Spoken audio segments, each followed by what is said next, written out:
and at the same time help them deliver better service performance for their clients without increasing the cost.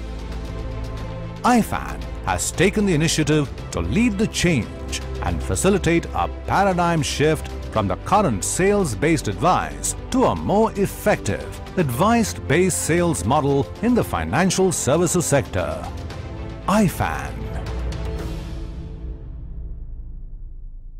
So it's a very serious business. It's not a business which can be taken lightly even for a second. Fund management is not a very simple job. It requires extensive research, it requires extensive talent, it requires superior manpower to do this business. मतलब ये basically ये है कि हमारे fund को है जो continuously कोशिश करनी है कि टॉप क्वार्टाइल या सेकेंड क्वार्टाइल में performance. The second word which comes up is returns. This is a business which when it matures, this discussion on returns will shift to risk. Finally, it is not a question of generating returns, or it is not a business of generating returns. It is actually a business of managing risks. This is what wealth creation is all about. Because at the end of it, if I break it down to an individual investor, the individual investor is different from every person. What I mean to say is that every person's risk profile or risk appetite is very different from every other person. Every person's approach to life is different to the other person.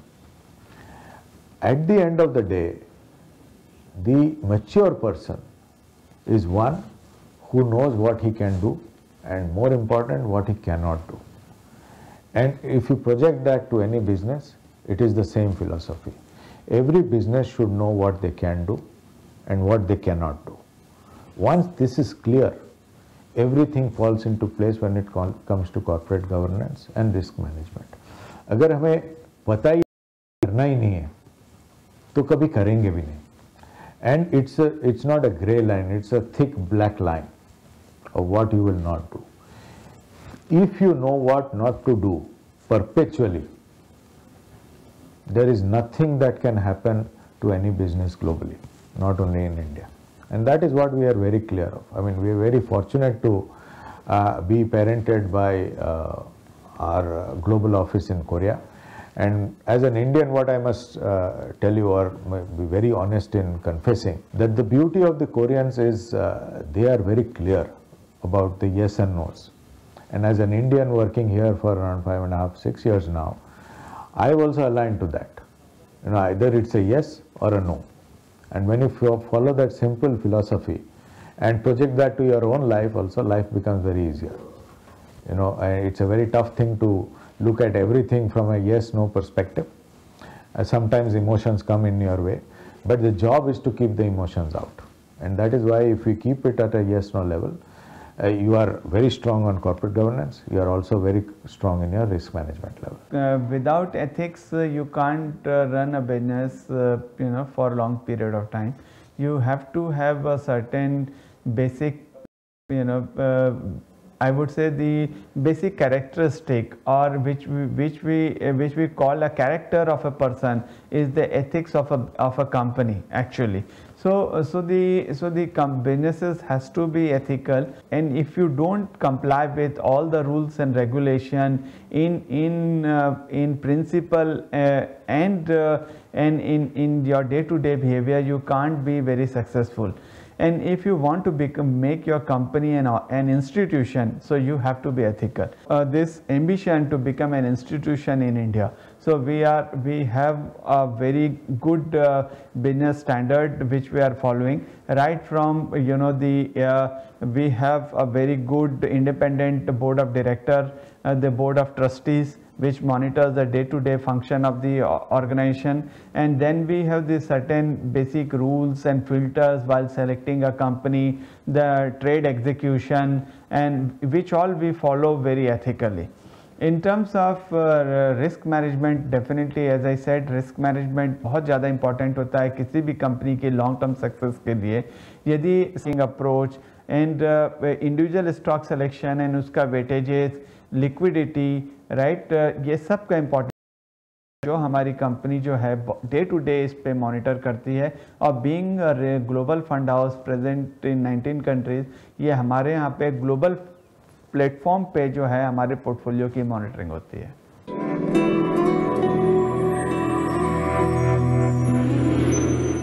Yeah, I mean, I have been associated with the organization for 5.5 years, and what I can very happily tell you that we started this journey with some 40 or 50,000 odd investors. Today we are at around, and therefore we fit that market outlook into the objective of the respective scheme, and then we maintain a very conservative stance, and then we at the third level we keep on monitoring the investments in each of these funds to ensure that they continue to meet with the investment objectives of the respective scheme. They meet with all the regulatory requirements, and that's how the broad philosophy works as far as the fixed income business is concerned. The philosophy of the organization has to remain, constant across your entire team. Our 8-member investment team across equity and fixed income, and we have people who are, their thought process is based on creating wealth for investors. That is the first and most paramount importance of the entire thought process of the organization. So the entire process is roundabout that, because we are managing money, हम दूसरे लोग के पैसे manage कर रहे हैं, so we have to be more careful while we make the investments. When we invest in our own name, you can take a higher risk. आप थोड़ा ज़्यादा रिस्क ले सकते हो, बट आप किसी और के पैसे मैनेज जब करोगे तब आपको रिस्क एक मेजर्ड अप्रोच से लेना चाहिए. और because as a mutual fund हम बाकी इन्वेस्टर्स के लिए पैसा मैनेज करते हैं, we have to manage the products and our funds and the investment philosophy in such a manner that the risk is very low, and we try and generate good long-term wealth for our investors. So managing risk is a very important part of our investment philosophy.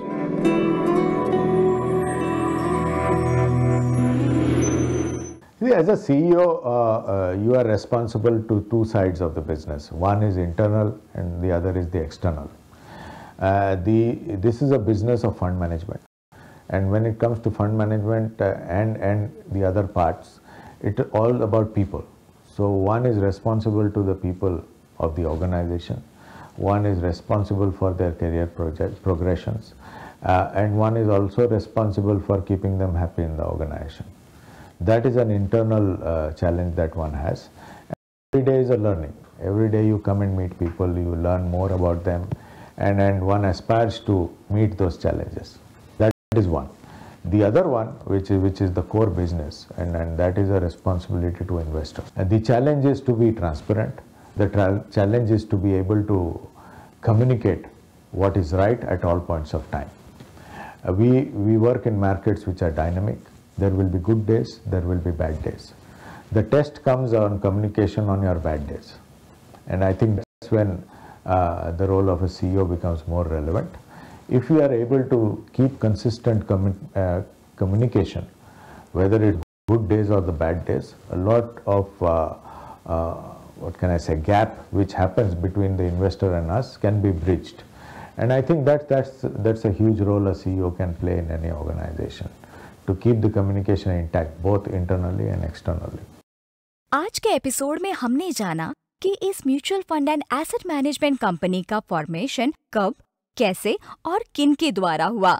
साथ ही हमने इस company के vision, core values, various strategies और challenges को भी जाना. इस company के साथ हमारी मुलाकातों का सिलसिला अभी खत्म नहीं हुआ है. नेक्स्ट प्रोग्राम में इसी कंपनी के हम कुछ अन्य प्रबंधकों से मिलकर जानेंगे और भी बहुत कुछ. तब तक के लिए दीजिए हमें विदा. But you keep watching to get enlighten mutual fund inside.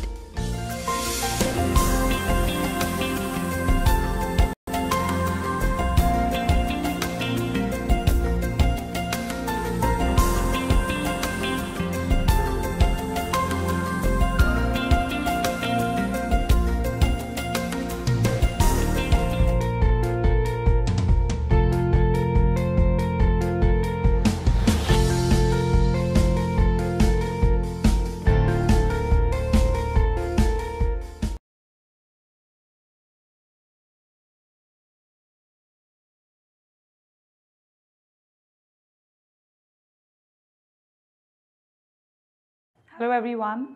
Let me begin with the month gone by, the month of June. To begin with the good news first, a couple of things which happened in the month of June. We saw a rate cut of 25 basis points on 2nd of June. Secondly, we also saw more than anticipated better monsoons, contrary to the street expectation of a normal monsoon.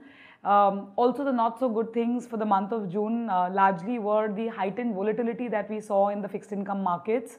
So, on the day of the policy, yields which were hovering at about 7.65 levels actually inched up 25 to 30 basis points through the month, and approximately 20 to 25 basis points kind of volatility on either ways were experienced across the month of June. Now, what really triggered the reason? A couple of things.